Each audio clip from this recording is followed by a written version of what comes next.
सुबह उठना चाहिए, ब्रह्म में 4 बजे, नियम पालन करना चाहिए, अपना स्नान इत्यादि करके अपना नाम जप करना चाहिए, ठाकुर जी का स्नान भोग इत्यादि करके आरती वगैरह करनी चाहिए। अपने फिर उनको काम में लग जाना चाहिए, फिर काम से आकर के फिर उनको भजन करना चाहिए निरंतर। जैसे हो गया शाम को हो जाता है तो संध्या आरती की, अपना नाम जप किया, 1-2 घंटा बैठ करके भोग लगाया जी। राधे राधे।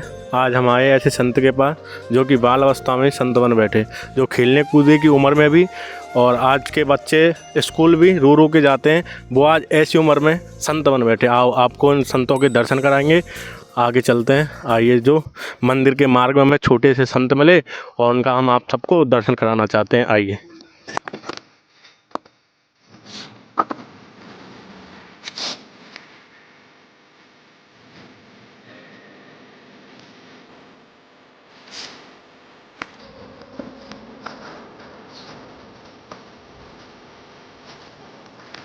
राधे राधे। माँ जी, आपने जो संत का रूप लिया है इसके बारे में आप बताइए कि इतनी छोटी उम्र में बच्चा खेलने कूदने की उम्र में भी और आप संत बन बैठे, तो इसके श्री जी की कृपा से है, जो श्री जी चाहे वही होता है जी। आप मतलब आप क्या कहना, मतलब कि संत जो रहते हैं बड़े, आपने बालकपन में जो संत का रूप लिया है, आपने अपनी इच्छा से लिया है, अपने परिवार को छोड़ा है। इस उम्र में बच्चे घर से बाहर तक नहीं निकलते हैं और आप जंगल में, ऐसे घने जंगल में, और आप अकेले भ्रमण कर रहे हैं। आपकी कुटिया भी नहीं, बता रहे हैं कुटिया भी नहीं है। और किस उम्र में आपने संत का रूप लिया था? हमें हो गया अभी तो 1 साल, बीच में थोड़ा चले गए थे तो अभी तो फिर आ गए भजन करने, तो 1 साल हो गया। अच्छा, 1 साल हो गया है आपको। तो महाराज जी, मतलब जो आपने ब्रज को ही क्यों चुना? जो आपने जो ब्रज है इसमें आपको भजन करके कैसा आनंद आ रहा है, उसके बारे में थोड़ा सा हमें विस्तार से। ऐसा स्थान है दुनिया में, भ्रमण कहीं भी चले जाओ ब्रह्मांड में, पर ये ब्रज भूमि है, जो ब्रज रज है, इसमें ऐसी शक्ति है जो मनुष्य की इसकी लगन लग जाए केवल वो यहीं आके शांत होते हैं। दुनिया में चाहे आप कहीं भी चले जाओ, उसको लेकर के वहाँ शांत नहीं होगी। अगर नाम जो होता है, अपना नाम जब होता है वो तो अखंड लेना चाहिए, उठते बैठते सोते नाम होना ही चाहिए। बाकी जितना जो आपकी आगे जितना आप कर सकते हो, जितने आप जितना खेती करोगे उतनी अच्छी फसल उगेगी आपकी, उतनी उगेगी। ऐसी ये भजन है, जितना नाम जप करोगे उतना अच्छा होगा। महाराज जी, जो माला करते हैं हम, और जिनके पास माला नहीं होती है, वो भजन कैसे कर सकते हैं, कुछ उनके बारे में बताइए। अपना काउंटर से कर सकते हैं, नहीं तो अपने नाम माला की जरूरत नहीं है नाम जप के लिए, ठीक है। तो ये तो अपना उठते बैठते अपना करते रहना चाहिए, हरे कृष्ण कृष्ण कृष्ण हरे हरे, हरे राम राम राम हरे हरे। क्या महाराज जी, आपको अपने घर की याद नहीं आती है? नहीं, सब श्री जी करवाए, श्री जी तो है जो है। अच्छा, आपने श्री जी को ही सब कुछ मान लिया है। जी जी। तो महाराज जी, आप ऐसे घने जंगल में अकेले आप भ्रमण कर रहे हैं, वास कर रहे हैं, आपको डर नहीं लगता है? नहीं, सब श्री जी की कृपा से ही है, श्री जी की कृपा है। अच्छा अच्छा। यहाँ के जो बंदर संत या कोई भी है, जानवर है, ये जो आप देख रहे हैं वृक्ष, ये भी साक्षात संत हैं ब्रज के जी। और महाराज जी बताइए।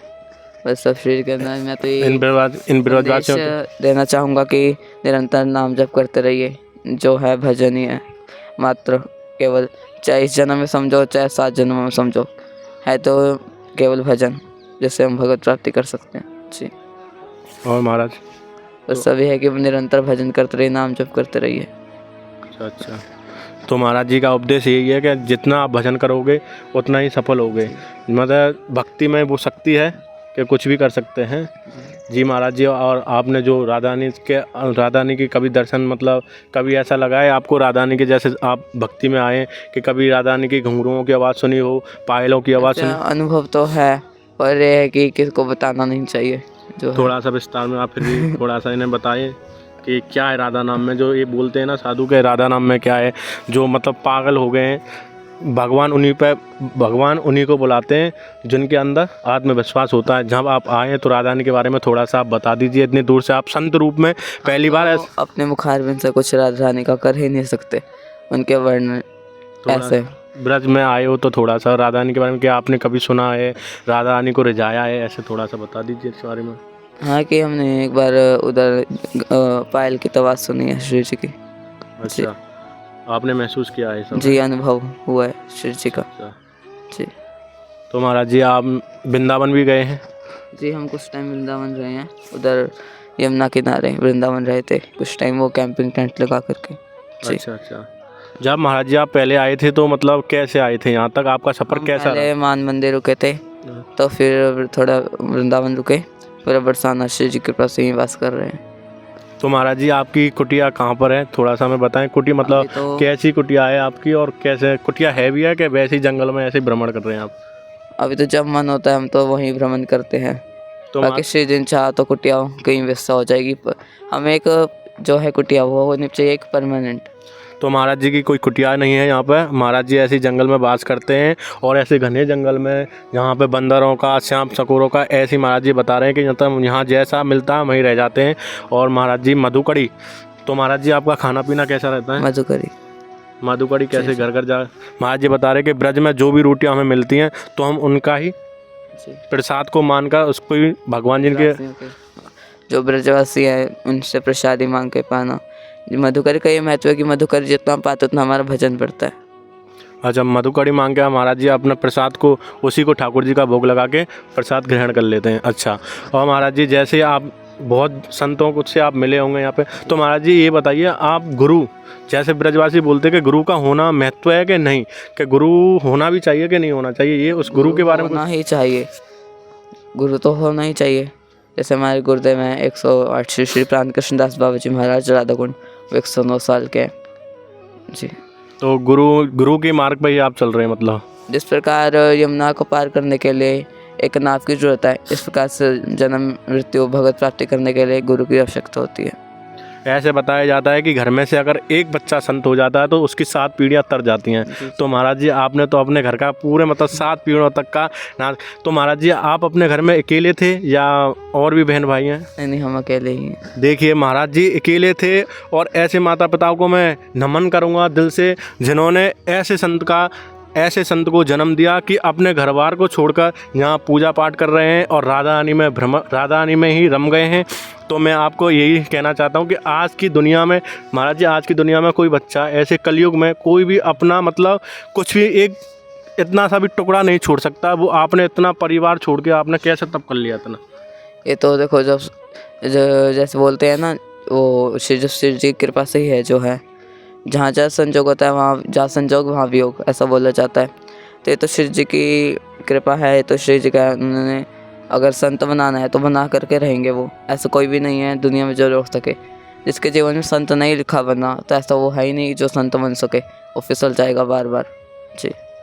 तो महाराज जी बता रहे हैं कि हमने सब कुछ छोड़ के और एक संत रूप धर लिया है। संत नहीं, बिल्कुल बाल अवस्था के संत हैं ये, मात्र 12 साल के। और देख रहे हैं आप कि एक घने घाट जंगल में ना तो इनकी कुटिया है। महाराज जी बता रहे हैं कि यहाँ जंगल में हमें बाँस मिलता है, हम वहीं लेट जाते हैं और ब्रजवासियों की मधुकड़ी खा के अपना लालन पालन कर लेते हैं। और मैं यही कहना चाहता हूँ कि महाराज जी से और जितना भी ज्ञान मिल रहा है मैं आप तक पहुँचाना चाहूँगा। और महाराज जी ये बताइए आप कि मतलब आप जब वृंदावन जाते हैं तो वहाँ बांकी बिहारी जी का जो मंदिर है, तो आपने दर्शन के वहाँ ऐसे बताते हैं कि अगर 1 मिनट दर्शन आँखों से आँख मिला लेते तो बांकी बिहारी का रम जाता है। ये बात सही है या ऐसे ही कहते हैं? वो तो हैं ही, बिहारी जी की तो नेत्र ऐसे ही हैं, उनके तो कुछ हम वर्णन कर ही नहीं सकते। वो तो नशा कर देते हैं, किसी पर जादू कर देते हैं जी। तो महाराज जी जो जैसे राम नाम अपही तारा, जैसे राम जी ने वो राम जी को जब सीता जी की खोज करनी थी तो वो कैसे मतलब हनुमान जी चाहते तो हनुमान जी रावण को सीता जी को उठा के ले आते अपने साथ, लेकिन ऐसा क्या था मतलब जो सीता जी को मतलब हनुमान जी को उनकी विद्या ज्ञान कराई थी, कौन थे और कैसे ज्ञान कराई थी उन्हें? ये तो भगवान की लीला जो हमारी रामायण है, ये तो भगवान ने हमारे लिए लीला किया। इससे भी हमें सीख है, इसको हमने पूरा देख करके इस समय को हम खुद इससे एक सीख निकालनी चाहिए। इसका महत्व क्या है, इससे जो सीख मिल रही है उसको हमें उतारना चाहिए अपने जीवन के अंदर जी। तो राम नाम से जीवन तर जाता है मतलब? हाँ, वो तो केवल हरि नाम से ही हो सकता है, केवल हरि नाम में इतना समर्थ है जी। तो महाराज जी आपको बिल्कुल घर की याद नहीं आती है कि आपने अपने माता पिता को इतने मतलब छोड़ा, तो उनकी परमिशन से आपने ये संत रूप लिया कि ऐसे ही आप घर से बाहर निकल जाते हैं? कलयुग का इतना प्रभाव है कि कोई चाहता ही नहीं है कि हमारा बच्चा संत बने या कुछ बने। थोड़ा जिद तो करनी पड़ती है, बाकी सब श्री जी की कृपा जब होनी होती है तो हो करके ही रहती है। अच्छा, आप ऐसे संत बता रहे हैं कि आप जब संत ये मतलब हुए थे तो अकेले अपने घर में, और उन्होंने अपने माता पिता को बिल्कुल छोड़ दिया है और संत रूप में धारण कर लिया है। और महाराज जी आप बताएंगे आपका निवास कहाँ से और यहाँ तक का सफ़र आपका कैसा रहा? मेरा श्री यमुनानगर हरियाणा का है। तो मैं बचपन से ही लगन से ठाकुर जी की, श्री जी की, तो धीरे धीरे भजन मार्ग में बढ़ता रहा। तो गुरुदेव भगवान ने स्वीकार किया। तो आज हम गुरुदेव भगवान की कृपा से, आज हम श्री जी की कृपा से वास कर रहे हैं ब्रज के अंदर। जी महाराज जी, यहाँ पे आपको बहुत कठिनाई होती होंगी, आपको यहाँ पे बहुत कठिनाई होती होंगी कि आप नहीं तो आपकी कोई कुटिया है, नहीं ये है। तो महाराज जी, आप जो गुरु से आपने जो सीखा, थोड़ा सा उसके 5 मिनट के बारे में उसको बता दीजिए। बस यही सोचना चाहता हूँ कि गुरु का जीवन में कितना महत्व है। जब बच्चा स्कूल से पहले गुरु माँ होती है और उसके बाद माता पिता के बाद शिक्षक होता है, जो टीचर होता है, उसके बारे में मैं थोड़ा बता दूँ 5 मिनट के बारे में कि गुरु बिन कुछ नहीं है दुनिया में। हाँ, गुरु बिन तो है ही नहीं कुछ। गुरु क्या होता है, वो गुरु जब हम दीक्षा देता है तो हमारे जितने भी समस्त पाप हो जो हमने कर रखे हैं वो एक अपने पास रख लेता है। और गुरु को दीक्षा का मतलब होता है एक नया जन्म। ठीक है, तो हमारे नए नाम भी मिलते हैं। जैसे हमारा पहले शरीर का नाम था नमन, तो वास्तव में हमारा नाम है निमाई दास। तो गुरु दीक्षा का बहुत महत्व है। गुरु साक्षात भगवान होता है। गुरु भगवान और श्री जी और गुरु के अंदर कोई अंतर नहीं है। तो यही है बस कि अपने गुरु जो नियम है उनका पालन करते रहिए। गुरु में कभी न वो दोष दृष्टि नहीं देखना चाहिए, गुरु ऐसा है, गुरु ये करता है, गुरु वो करता है। और गुरु को हमें साक्षात भगवान है गुरु। उसके जो अपराध लगता है अगर हम गुरु को समान मनुष्य रूप में मान करेंगे तो साधा इंसान है, मनुष्य नहीं। गुरु साक्षात भगवान होता है। गुरु की तो हम क्या ही बात करें, गुरुदेव की कृपा से ही आज हम हैं, नहीं तो हम नहीं होते आज। जी मैं मतलब सब कुछ बता दिए, गुरु के बाद दोष भी बता दिए कि जो शिष्य गुरु के दोष देखता है उसको जीवन बेकार है, फिर उसका भक्ति करना भी बेकार है। जिस गुरु ने आपको यहाँ तक पहुँचाया उस गुरु के बारे में आप कुछ सही। जो गुरु होता है, जैसे माता पिता होता है, उसको चिंता होती है कि हमारा बच्चा सुखी रहे, ये करे। जैसे गुरु होता है वो पहले ही देख लेता है। जैसे माँ होती है, हम माता पिता अपने बच्चे को देखते हैं इसके लिए क्या सही है क्या गलत है। जैसे गुरु होता है वो शिष्य कल देखता है इसके लिए क्या सही है क्या गलत है, क्या करना चाहिए, कैसे भजन कर दो। जितने भी ये जुड़ रखे हैं इस चैनल से, जिनके भी जो गुरु हैं उस पर मार्ग में चले, उनके नियम पालन कर, जो गुरुदेव कहें वो करो। गुरु ने कह दिया है कि यहाँ से कूद जाओ, पहाड़ी से कूद जाओ, नदी में कूद जाओ, तो निसंकोच कूद जाओ, क्योंकि उसमें ही हमारा भला है। जी जैसे एकलव्य ने अपना राइट हाथ का अंगूठा दे दिया था अपने गुरु के लिए, ऐसे ही गुरु के जो गुरु ने कहा है, मतलब महाराज जी ने बताया है कि गुरु जो कहे वो उनके लिए वही जीवन है। बस वही जीवन है, जो गुरु ने दिया है वही जीवन है।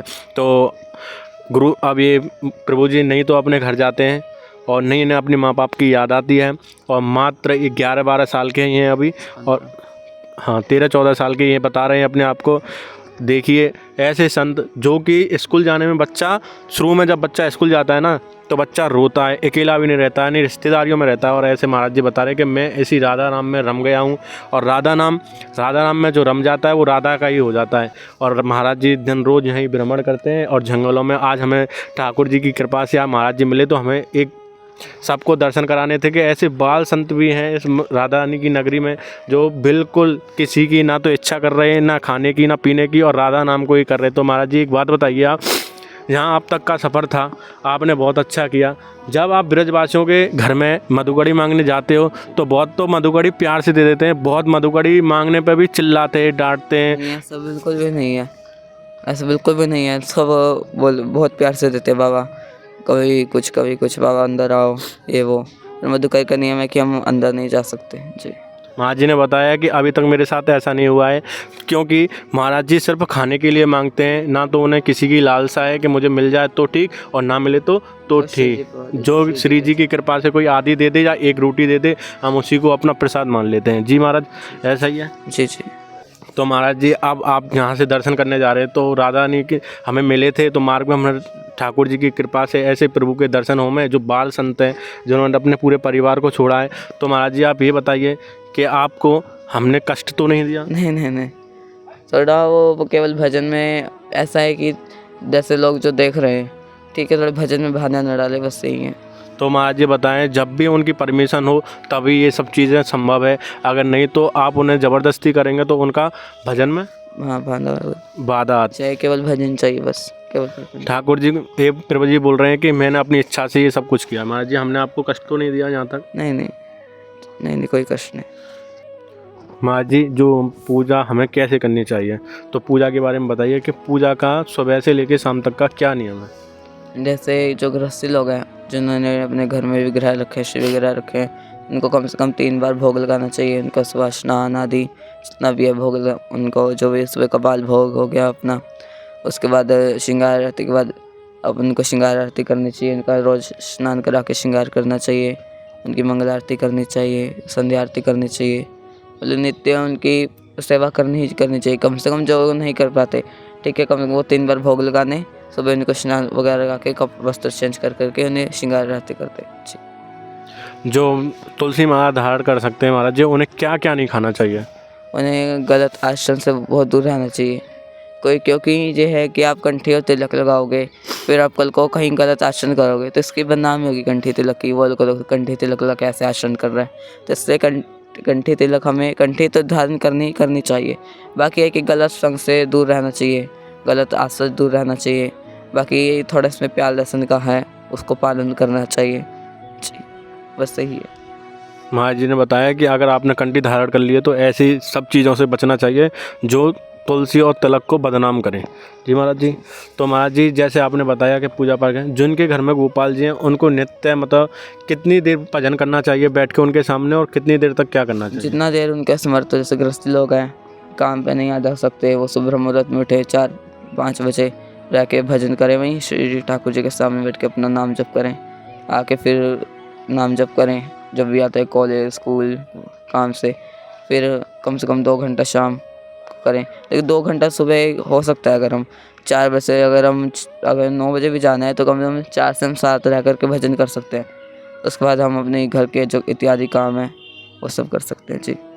तो महाराज जी एक बात बताइए, जो साधु का जीवन है वो तो बहुत कठिन है, बहुत कठिन है। तो आप महाराज जी कितने बजे तक मतलब जागते हैं, और कितनी देर तक आप ऐसे मतलब गृहस्थ जीवन को इतनी जल्दी जग जाना चाहिए, लेकिन आप तो बहुत जल्दी जगते होंगे और ठाकुर जी की कृपा से, और आप उनके भजन में लग जाते होंगे? जी, हम वो तो सुबह तो जग जाते हैं 3 बजे के करीब, तो फिर उधर स्नान इत्यादि करके भजन ही करते हैं जी। तो महाराज जी ने बताया कि हम 3 बजे जग जाते हैं सुबह के टाइम, और 3 बजे से लेकर नहा धो के फिर उसके बाद हमारा सिर्फ राधा रानी नाम में हो जाता है। तो महाराज जी आप सुबह भी मधुकड़ी मांगते हैं और शाम को भी मधुकड़ी मांगते हैं? जी। तो महाराज जी शाम को भी मधुकड़ी मांगते हैं और सुबह भी मधुकड़ी मांगते हैं। तो मैं महाराज जी आपसे यही पूछना चाहता हूँ कि मतलब आपका जो सफ़र बहुत अच्छा है, तो आप गृहस्थ जीवन को कैसे संदेश देना चाहते हैं, बस ये बता दीजिए। गृहस्थ में रह भजन गृहस्थ में भी रह के हो सकता है, भगत प्राप्ति गृहस्थ में भी रह के हो सकती है। मेन बात है रुचि की। अब कुछ लोग बोलते हैं कि हमने शादी कर ली पर हमें संत बनना है, ऐसा नहीं होता है, क्योंकि आप पहले गृहस्थी में नहीं जाते। तो अगर हम जा चुके हैं तो गृहस्थी में रह कर के ही भजन करना सर्वश्रेष्ठ है जी। उनको भजन ऐसे करना चाहिए जैसे सुबह उठना चाहिए ब्रह्म मुहूर्त में 4 बजे, नियम पालन करना चाहिए, अपना स्नान इत्यादि करके अपना नाम जप करना चाहिए, ठाकुर जी का स्नान भोग इत्यादि करके आरती वगैरह करनी चाहिए अपने। फिर उनको काम में लग जाना चाहिए, फिर काम से आकर के फिर उनको भजन करना चाहिए निरंतर। जैसे हो गया शाम को हो जाता है जैसे संध्या आरती की, अपना नाम जप किया, 1-2 घंटा बैठ करके भोग लगाया जी। महाराज जी जैसे डेली सत्संग जरूर सुनना चाहिए, सत्संग सुनना चाहिए, नियम पालन करना चाहिए, नाम जप करना चाहिए, ये सब करना चाहिए जी। जैसे यहाँ सत्संग होता है वहाँ स्वयं ठाकुर जी आ जाते हैं? हाँ, वो तो है, यहाँ ठाकुर जी की लीला होती है, ठाकुर जी का सत्संग होता है, बहुत हुआ। ज्ञान तो होना चाहिए, तभी तो भजन मार्ग में हम आगे बढ़ेंगे। जब ज्ञान नहीं होगा तो पता ही नहीं चलेगा हमें क्या करना है क्या नहीं करना है जी। तो महाराज जी ने बताया यहाँ पर सत्संग होता है, स्वयं ठाकुर जी अपना सत्संग सुनने आ जाते हैं। आज सोशल मीडिया का समय है तो पूज्य श्री प्रेमानंद बाबा जी हो गए, पूज्य विनोद बाबा जी हो गए, इनका आज भी सत्संग आता है, उनका सुनना चाहिए। अपने जो गुरुदेव भगवान हैं उनके मुखारबिंद से सत्संग सुनना चाहिए जी। जी, और महाराज जी थोड़ा सा और बता दिए, ब्रजवासी हैं ये इस मार्ग पर चलें कि उनका ब्रजवासी, हम तो ब्रजवासी हैं ये महाराज जी, तो हमको तो राधा रानी के दर्शन ये तो, लेकिन ब्रजवासी और ब्रजजन में एक अंतर है। हाँ यही बता दीजिए। ब्रजवासी हैं जो, वो तो हम लोग कहेंगे ब्रजवासी। जो ब्रजजन वो हैं जिनको ब्रज के अंदर जन्म हुआ है। इसके अंदर लोग थोड़ा गड़बड़ कर देते हैं कि ब्रजवासी, तो जो ब्रजवासी है वह जो हम जैसे शरीर वहाँ कहीं और का है, जन्म कहीं और हुआ है, पर ब्रज में आकर के भजन कर रहे हैं तो हमें ब्रजवासी, ब्रज के अंदर वास कर रहे हैं। जो ब्रजजन, जो ब्रज के ही लोग हैं वह जिनका ब्रज के अंदर जन्म हुआ है जी। तो महाराज जी ने बताया जो ब्रजवासी उन्हें बोलते हैं जो उधर से आके भजन करते हो वहीं रह जाते हैं, उन्हें ब्रजवासी, और जिनका जन्म ब्रज में हुआ उनको ब्रज जन कहा जाता है। ये आज महाराज जी ने हमें स्पष्ट कर दिया है। और हम महाराज जी से कुछ और पूछना चाहेंगे। तो महाराज जी आपको लेट तो नहीं हो रहा है? हाँ, श्री जी के मंदिर जाना है जी। अभी तो महाराज जी को श्री जी के दर्शन जाना है। तो महाराज जी बस इतना बता दीजिए कि मतलब जो हमने आपको जैसे देखा तो हमारा मन एकदम तृप्त हो गया कि इतने छोटे बाल स्वरूप में संत आप बन बैठे हैं। तो आपको मतलब जब आपने अपना घर छोड़ा होगा तो आपको सबने रोका होगा, मना किया होगा, तो आपको कैसा लगा? बुद्धि है वो तो सब मना ही करते हैं, जिस पर श्री जी कृपा हुई तो हो गया सब जी। तो बस यही, राधे राधे महाराज। जी सर।